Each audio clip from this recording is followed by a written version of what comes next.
And we are live. I'm here with PK Zadeh. Thank you so much for joining me. No worries. Thanks for having me. And we're here today to talk about some awesome news because you've got a fight coming up and it's on Brave. So I'm really excited to talk to you about it. How did it come about? My manager contacted me at the start of lockdown and said, "How are you kind of going about things?" And I said, "Well, I'm going to be training for route." And he said, "Okay, stay close to weight." And yeah, we just needed something would come up, and I was prepared to pretty much go anywhere they offered me. So yeah, they just met. Chris called me last week and said it was a different opponent offered at the time, and Right. he said, and it was a different date as well. It was going to be the August the 15th and August the 8th. Okay. But then, especially for featherweight, I'm really close to the weight. So he said, "Hey, we got a few different names. You want to fight?" I was like, "Yeah, sign me up. Let's do it." And the fight is in Sweden. Yep, Stockholm. Yeah, so in Stockholm, 8th of August. So you're going to have to quarantine when you get home as well, right? I got a few games on the PlayStation. I'll be good. I'll be all right. So if you've been training all the way through lockdown anyway, then I guess you deserve a bit of a break when you come home. Yeah, trust me. Yeah, because when you're training, sorry. Yeah, go on. When you're training for a fight that's only speculative, you're constantly carrying the burden with you. So to actually have the relief of having a fight, it's actually gonna feel like quite a release for the first time in my career. So it's gonna be good. Yeah, I feel like you really need an opponent named and a date and be able to work towards that specific date and person. Yeah, it's true. That's why I've got so much respect for, there's a lot of fighters that they just come into the UFC on super short notice and they beat a ranked guy, and you're like, wow, okay, this guy's probably going to be a champion.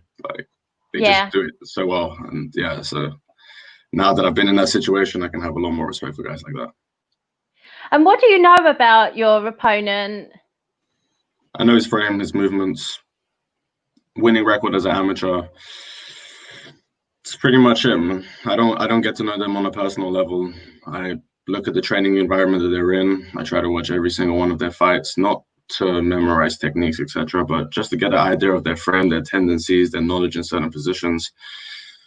And I don't know the person in that cage. I only know the frame. I only know the movements, the patterns.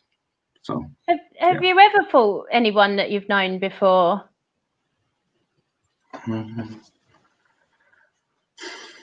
No, I've actually had, I'd say that a majority of my fights, because of my amateur boxing, IMAF, and I've actually had probably more fights in my career where I didn't actually see the guy until we stepped into the cage or the ring.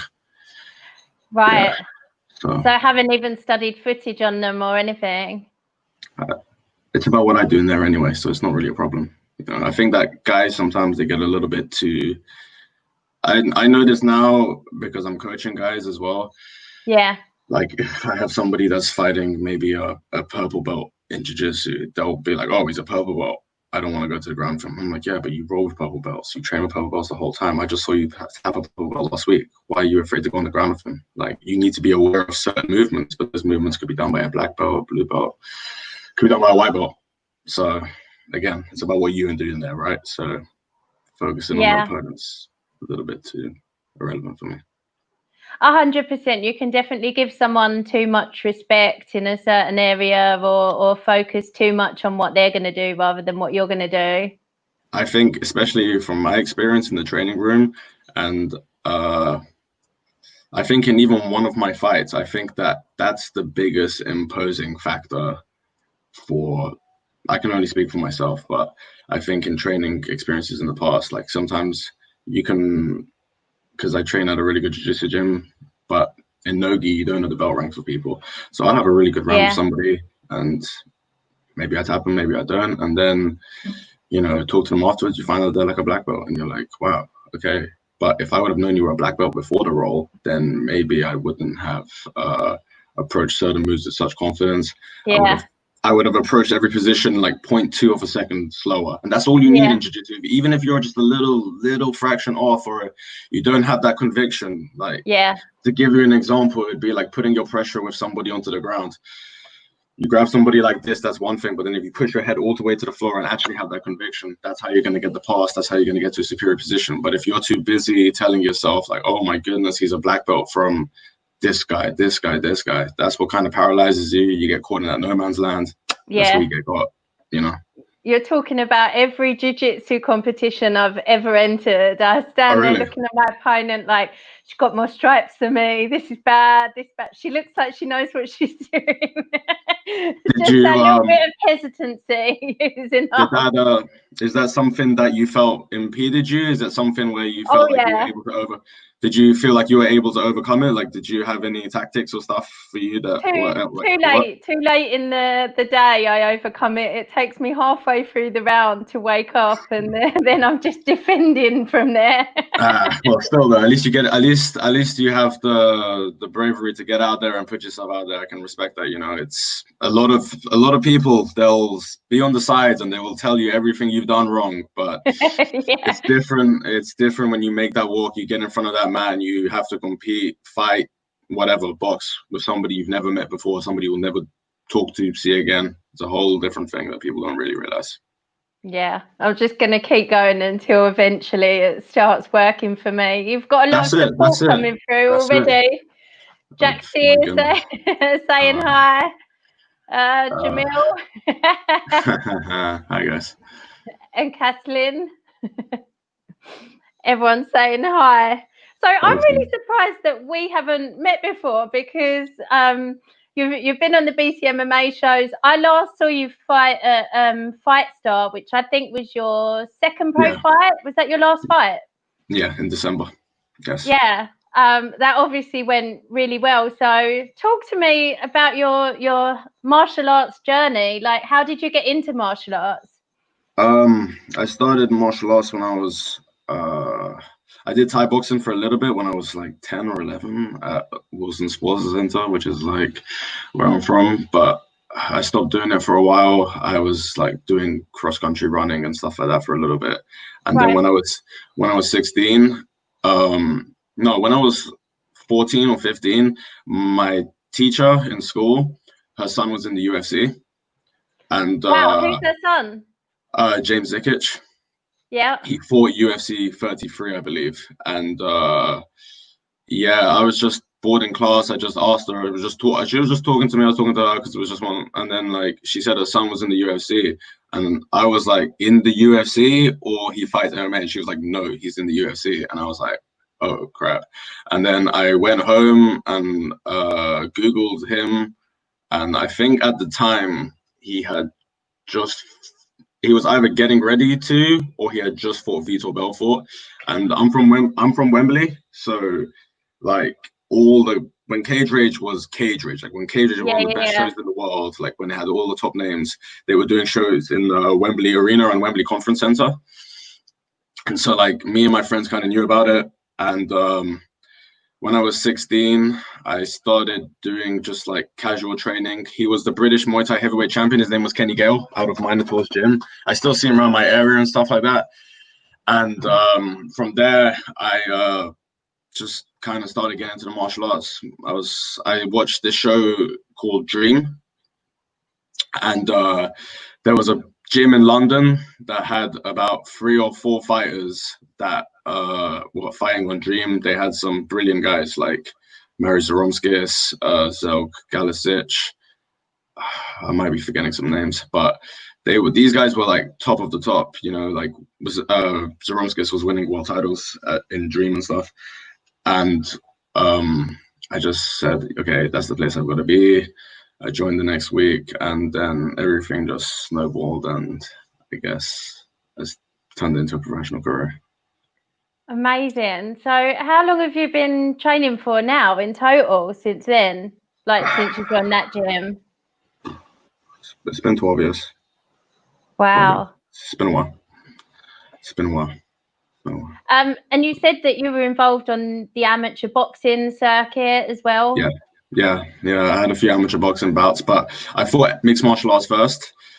But again, I think that as an amateur, you've got to kind of put yourself even in your most uncomfortable situations. And I think as an amateur, I knew that my boxing was probably the weakest aspect of my game. So went to the best boxing gym I could find, kept my mouth shut, didn't tell anybody I did MMA, put my shoes on, put my headgear on, do all my rounds, put all the work in, asked me if I wanted to box for them.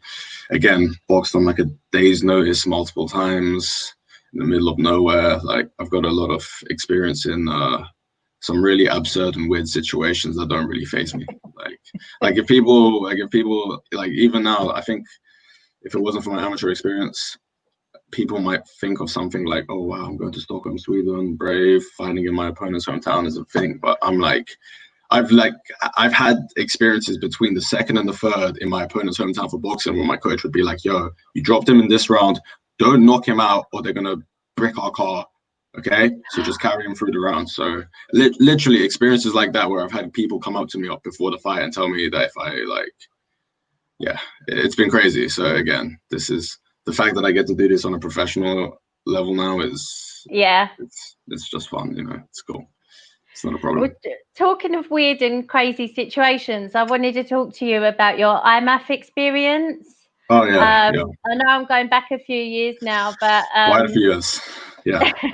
So you didn't really lose, but you didn't get to go on to the final either. So do you mind telling people what happened? Because from your social media posts, you accepted that very graciously, considering. I've been through much worse in life. There's no point complaining about the result of a sporting contest, because like even when I spoke to the referee after the mistake had happened, like he was more devastated than I was. Like I heard that he had quit refereeing and stuff, and I was like, "Yo, like, why are you quitting refereeing? I didn't quit fighting. Like I was back on the treadmill the next day." Like, yeah. So tell people what happened. Oh well, I don't want to discredit the guy I was fighting in the quarterfinals. He's a 3-0 pro now. Again, somebody who knows one day. But he had me in like armbar towards the end of the first round. The referee heard like the 10-second clapper. Must have thought that it was the bell, stopped the contest. And then we returned to our corners, but then like he looked and there was 10 seconds left and he said, you tapped, and they showed the replay and it showed that I didn't, etc. like that. Yeah, it was bad, but look, man, life goes on. It's not really one of them situations. I feel like if the more I drone on about it, the worse it makes me look, the more it makes me look like a baby in terms of discrediting my opponent because he did a brilliant setup to get to that armbar and life goes on. That was my fault for bringing it up. No. I can talk about all my successes and my failures, no problem. Like this isn't one of those things where I can get completely emotional about things.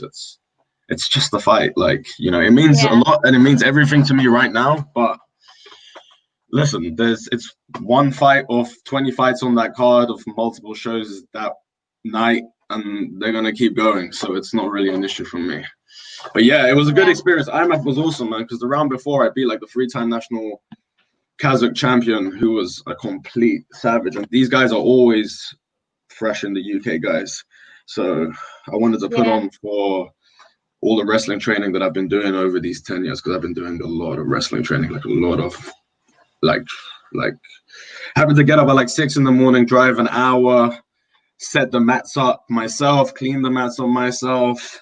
I've been smacked around the head by numerous coaches. Like it's a different kind of breed. Like it really breeds you to be something else. Like it's such a tough sport, and it gives you a kind of. My face is more scarred up from wrestling than boxing or kickboxing. MMA can ever do, really. I definitely think it's the most. Yeah, it's the most exhausting of all the disciplines. It requires the most endurance. It causes the most injuries. It's only absolutely. For the toughest of the tough, I think. But again, everything you said, with that also comes great rewards. It gives you a different kind of toughness. It gives you an ability to dictate fights. And it can also, especially in mixed martial arts, like people always try to think of mixed martial arts as wrestling, ground, boxing, but there's all different kinds of ranges the fight can be dictated at. There's some fighters like I'll give you a good example of a fight when Josh Barnett fought Frank Mir. He didn't fight at any of those ranges. He fought in a primarily clinch-based range where he used a combination of like wrestling ties combined with strikes to completely destroy me. So it has such a great correlation to the rest of mixed martial arts. You just have to look at all the champions that have come from the sport. It's certainly worth it. I would never, if anything, I wish I could do more of it, you know. Yeah, you sound like a really technical fighter, and your fight IQ is shining through even in an interview. Well, you know, it's one thing to sound like it. August 8th, fight like one. That's the plan. Well, Chris Emmanuel says you're being as eloquent and engaging as always. He's biased. He's on my side. Heather says, let's go, champ. So you've also competed on Battle Grapple. Yeah, those disasters. Disasters? It was a draw. Yeah, that's a disaster for me, man. It's a submission. No, but it was a submission only format. Those were actually like really beneficial experiences. Like if I knew what I knew now, like the magnitude of the show, I would have. But it actually opened my eyes up a lot to a lot of my game because both times when I went on Battle Grapple, if obviously it's submission only, the only way to win is by submission. But if you would have asked me before the matches, because I played both matches from different positions. In my first match, I was primarily wrestling and going for top position, so I was trying a lot of passes. And in my second match, I tried to, because I was going up against a very good mixed martial artist, young man. Give him a shout out to Nick Bagley. Hope he's doing well in his career. I love Nick. Yeah, nice kid. And I was like, you know what? I want to try to play from the bottom because I was like really training a lot of jiu-jitsu from the bottom. But in both times, if you would have asked me like what submission I was going to win with, I wouldn't have been able to give you an answer. And in the submission only format, that's not really good. But like that's not like discrediting my opponents. They did fantastic. It's me that has to like. But I ended up getting a new jiu-jitsu coach from it at Ingemel's, and he kind of gave me this systems-based approach to my jiu-jitsu, and he spoke about it with me. It's like I've forgotten most of the submissions that I do now, and I have a system of moves that I want to go towards. And I ended up getting space. That sounds like similar to something John Danaher would say. I mean, Danaher's the guy, he definitely is the guy when it comes to submission grappling. So, but there's a lot of great minds in submission grappling. Jiu-jitsu attracts a lot of brilliant minds. But my experiences on Battle Grapple forced me to really have to work hard on my grappling. Like, especially in preparation for this fight, I was training with the ADCC European champion, the European champion at brown belt, another brown belt champion. I think I've been training with a lot of high level guys now off the back of kind of having my eyes opened on what I needed to work on from those experiences. They were great experiences, by the way. Like if I could say anything to any young fighter out there, even if you just do mixed martial arts, like get yourself out there in a situation like that, because once you get on a show like that and you look out at the crowd, you'll be like, oh wow, there's like 1,000 people here. There's lights on me. I'm being streamed. Oh, okay. Time to make it happen, you know? Yeah. Well, for me, you sound like you've like built your career in the perfect way, because you had a load of fights amateur, like 10 MMA fights. I always think if people can get into double figures on their amateur fights, it's just a really good way to test yourself against the best people that you possibly can at that level. And then to do IMAF as well. Again, I think what you were saying about not knowing your opponents and just getting who you're drawn with on the day, I feel like that's a really great way, especially for girls and some of the lower weight classes for guys who find it hard to be matched on every card because there's few people in that weight class in their area or what have you. Like, it's a really good way to get, if you do well, a few fights in a week. It teaches you a lot of lessons as well. Like, because of social media and stuff nowadays, people sometimes tie their identity too much into being a winner. You should always give 100%. You should always try to win everything you do. But if you compete enough, you're going to have an off day and you're not going to win 100% of them. But you're gonna learn more going there. Maybe it doesn't go your way.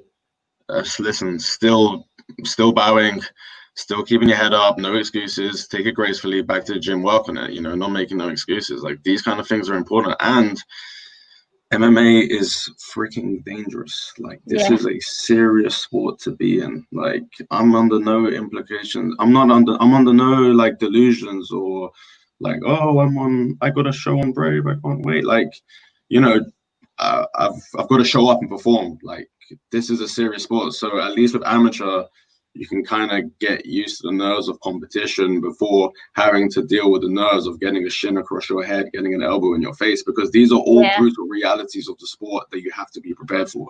So, the more times you can kind of get out there and kind of get close to that especially amateur, big gloves, guys like Sam and Meady, Dan Overheady, they're good refs. They'll save you. They'll stop the fight when it needs to. So, you know what I mean? Like, and then have that experience, have those like little brushes, and then get pulled back. Like, that's really good for a fighter's career. You don't want to learn that with a 4-ounce glove in your face in the Troxy. Trust me, that's not the way to do it, because then you ain't ever going to be the same.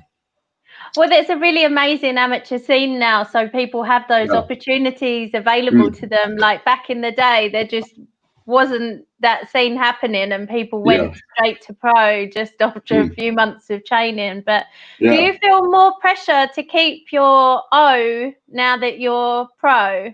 I don't feel no pressure for anything, because at the end of the day, it doesn't really mean anything, does it? The O doesn't mean anything to me, because what is it? It's a fight, right? I take each one every they're just going to deal with one fight as it comes. It's more the O seems to matter to other people, but then when you kind of just have that ego death and you kind of just free yourself from those things, and you understand that in the grand scheme of things, it really doesn't mean much, right? The champions of like BJ Penn was once the greatest fighter in the world, right? He was amazing. He was like jiu-jitsu world champion in 3 years, and now people see an amazing fighter like that, one of the legends of the sport, one of the greatest of all times, and they might be like, past it, bum, knocked out outside the bar. So what does it matter? They're not going to be happy either way. You got to do it for yourself. So there's no pressure. For what? It doesn't mean anything to me.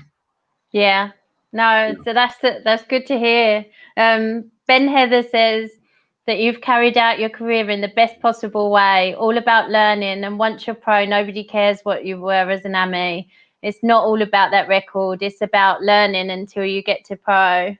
Yeah, like, I would much rather have, like, I'm not even going to name names because I really don't, but like, sometimes I see guys on their records and it's like first round stoppages on their home show against just like complete, like it's a danger that these guys are in the cage. Like, they shouldn't be in there, and their coaches should be like, the sooner you can put a license on this stuff and stop these kids getting freaking the sooner you can get these guys just like licensed and safe, like, and I'd much rather have a guy.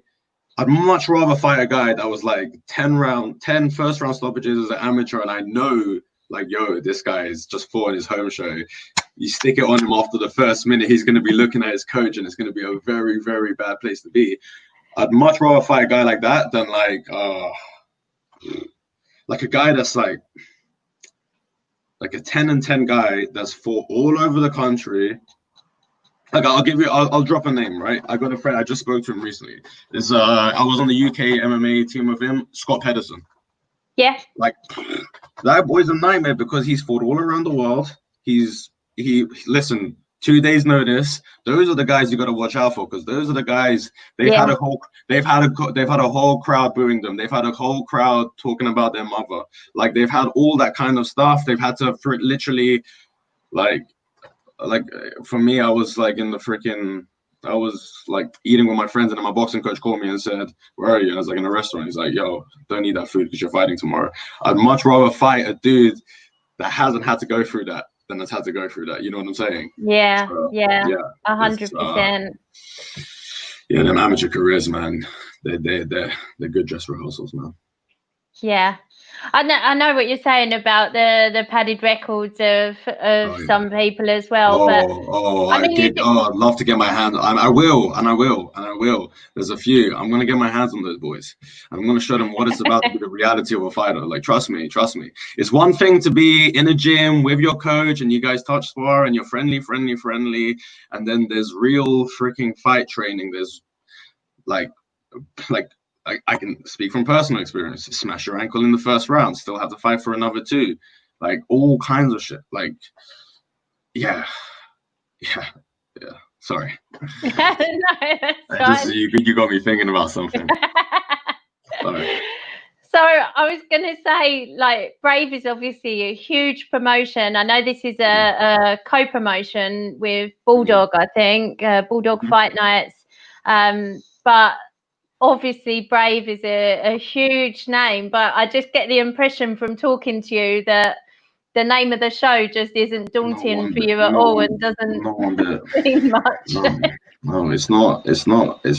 They want you to feel like that because it's good for them, because it boosts up their promotion. But at the end of the day, strip it down. What is it? It's a fight in a fight in the events room of the Clarion Sign Hotel in Stockholm, Sweden, just like I've fought in event lobbies of the Tottenham Irish Centre. Yes, it's the same thing. It's the same thing. It'd be a different logo on the canvas, and they might put up a few more electrical devices in my face. But I've been doing this since I was a teenager. This isn't a problem for me.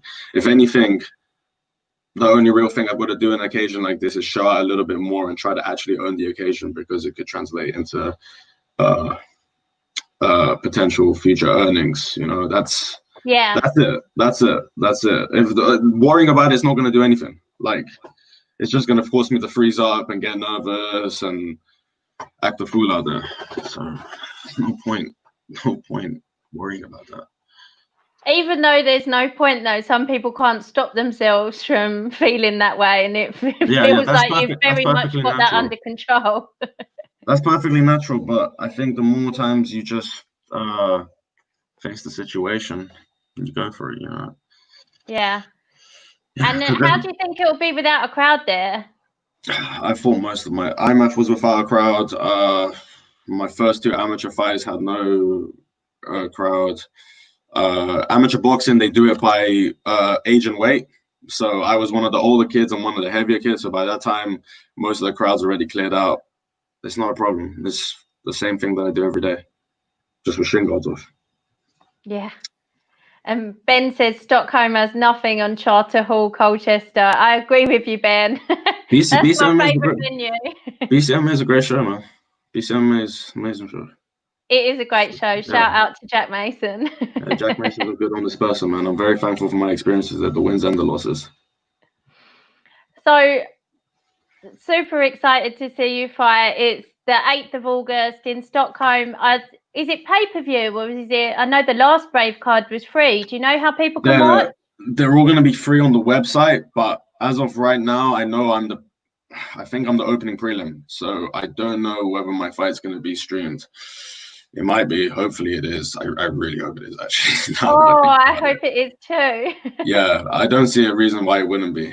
I think it will be streamed, because I watched the card they did yesterday in Romania and it flew by because they only had 6 fights on the card. They're shorter cards, aren't they? It was literally done in like an hour 10. Like, by the time the event actually picked up speed, it was over. And I think like 2 of the fights were like 0-1 guys against a 10-0 killer. So you just knew like there was like 3 good fights, and that was about it, really. Crikey. Well, I will direct everyone to the Brave website then. As Chris said, we'll let everybody know via MMA UK. We'll post it. We'll put it under this interview so people know where to watch you. But all that's left to say is best of skill. It was lovely talking to you. Lovely to meet you finally. Thank you very much, Miss Hunter. Thank you for the platform. It was lovely to meet you too. Thank you very much. And I'd love you to come back on and talk about the win afterwards. We will do a post-fight interview, most certainly. Perfect. Thank you so much, PK. Safe travels and thank you, Miss Hunter. Best of skill. Take care. Thank you very much, Miss Hunter. Have a lovely day. Goodbye. And you. Bye-bye.